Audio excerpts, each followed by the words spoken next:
hello hi नमस्कार मु आपन सीमांचल मु बर्तमान आसी उत्कलमणि गोपबंधु दास जन्मपीठ को आसती देखा से केमी जीवन जापन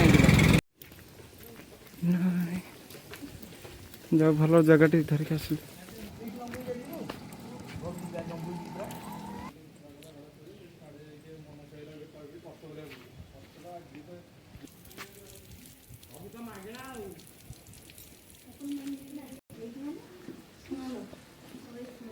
आगुरी आसुनथिले ना कଣ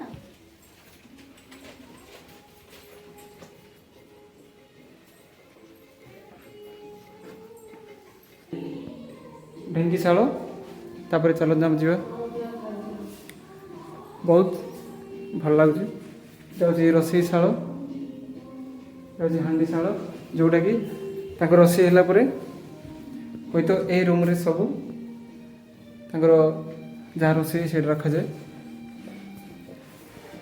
तापर जी आम देखो लंठन से बहुत व्यवहार करते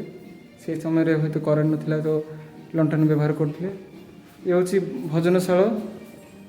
जोटिकी एठारे बसी से खाऊले बर्तमान मु तांको बारीपटे अच्छी देखु से भी यहीपरी विभिन्न प्रकार फूल गछ आ पनीपरिया यहीपरी लगौले अति सुंदर अच्छे घरटा मत बहुत खुशी लगे बहुत वर्ष पर आम आसी अगणार पहुँचीचे यहाँ जन्मपीठ यह हूँ शयन कक्षटा देखु अति सुंदर बहुत आराम लगुच आप जब भी आसवे निश्चय बुलेगा आसवे ये आप जो पुरी जाऊँच तो ये जगह जमा भी भूलें नहीं पुरी जीवा आगे ये जगह आसी बुलिकी जातु बहुत एमती कवि लिखिं